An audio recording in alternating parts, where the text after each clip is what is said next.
لوگوں نے کہا اتنا کیوں روتے ہو؟ فرمایا دو ہی تو بندے تھے جو اللہ کے راستے میں کسی کی پرواہ نہیں کرتے تھے، اب ایک ہی رہ گیا ہے۔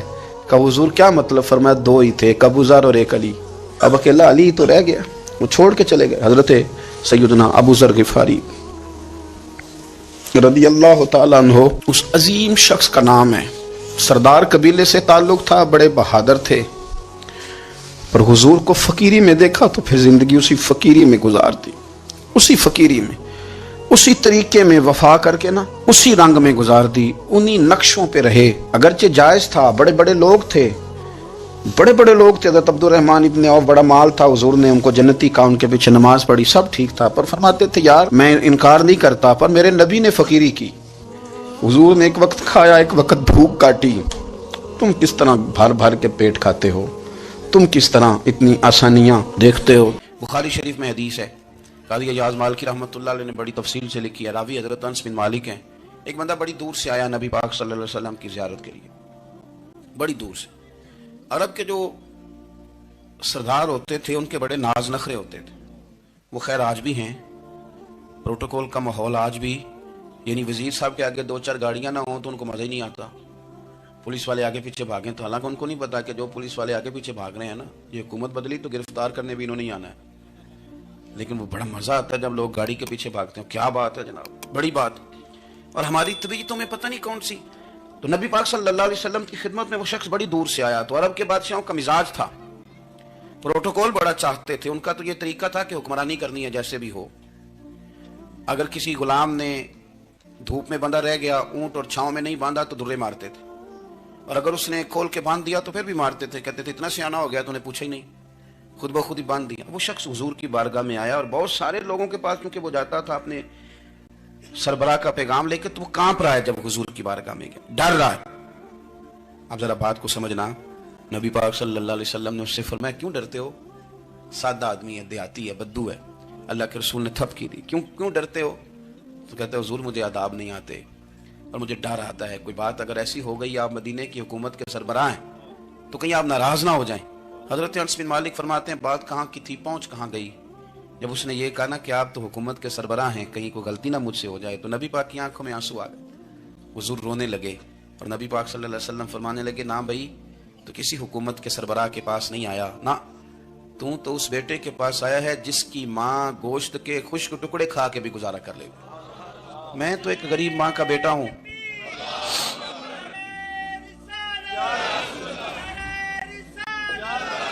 بھائی اگر آپ کا یہ ذوق بن جائے، دیکھو نا آج تو لوگ بھول جاتے ہیں نا، کپڑے بدل لیتے ہیں تو وہ سمجھتے ہیں کہ شاید سارا کچھ ہی بدل گیا، یعنی گاؤں سے آ کر پڑھنے والے بھول ہی گئے ہیں کہ کس کی ماں نے کتنا زیور بیچا تھا۔ لوگ بھول جاتے ہیں چیزوں کو، اپنے ماضی کو یاد رکھیں، آپ لوگوں کے ساتھ پیار کریں، آپ لوگوں کو موقع دیں، آپ تھوڑی سی اور کوشش کریں اس شخص تک جانے کی جو آپ کو مایوس نظر آ رہا ہے، پریشان نظر آ رہا ہے۔ یہ ہمیں میلاد والے محبوب صلی اللہ علیہ وسلم نے درس دیا۔ حضور کا وصال ہوا نا تو امام حسن اور امام حسین کی عمریں ابھی 7، 8 سال 9 سال کے بیچ تھیں، تو حضرت مولا علی شیر خدا رضی اللہ تعالیٰ عنہ کے ساتھ امام حسن آئے مسجد میں، تو ممبر پہ بیٹھے ہوئے دیکھا حضرت ابوبکر صدیق کو، تو کہنے لگے نیچے اترنا، میرے نانا کا ممبر ہے۔ بچوں کو بڑی پہچان ہوتی ہے نا ابا کے کپڑوں کی، سے پتہ ہوتا ہے کہ یہ میرے نانا کا ہے، یہ میرے نیچے اترو، یہ ممبر میرے نانا کا ہے۔ تو حضرت علی المرتضیٰ نے جلدی سے پکڑا اور پکڑ کے فرمایا ذرا حسین حسن یہ کیا کہہ رہے ہو؟ اب دیکھیں نا بچہ یہاں کسی کا شور کرے تو میں آپ کو جمعہ چھوڑ کے بچے کی تھوڑی سنوں گا، میں کہوں گا کہ بھائی ٹھیک ہو گیا، بچے کو لے جاؤ ذرا اسے پیچھے کرو، جمعے کے بعد بات کرتے ہیں۔ لیکن وہ تھے نا رسول اللہ کے نواسے، اور حضرت ابوبکر صدیق عظمت اور شان کو سمجھتے تھے، انہوں نے کہا نیچے اتریے، میرے نانے کا ممبر ہے۔ تو حضرت صدیق ایک بار نیچے اتر کے کھڑے ہو گئے۔ تو ایک جملہ، باقی بزرگوں نے بھی بڑا کچھ لکھا ہے، پر یہاں ایک بات شاہ عبدالعزیز محدث دہلوی نے لکھی ہے، حضرت صدیق ایک بار رو پڑے، کہنے لگے حسن اگر ممبر تیرے نانا کا ہے تو ابوبکر بھی تو تیرے نانا کا ہی ہے نا، یہ کو باہر سے تو نہیں نا آیا، یہ بھی تیرے نانا کا ہے۔ تو حضرت امام حسن ہنسنے لگے، فرمانے لگے ٹھیک ہو گیا، بیٹھ جائے ممبر پہ، پڑھائیں جمعہ۔ سمجھ آ گئی ہے بات کی، پڑھائیں جمعہ، آپ کی بات کی مجھے سمجھ آ گئی ہے کہ اگر ممبر نانا کا ہے تو ابوبکر بھی تو انہی کا ہے نا جناب صدیق اکبر۔ اپنی زندگی وفاداری کے ساتھ، غلامی کے ساتھ، اور ادب نہیں چھوڑا ایک منٹ کے لیے، ایک سیکنڈ کے لیے،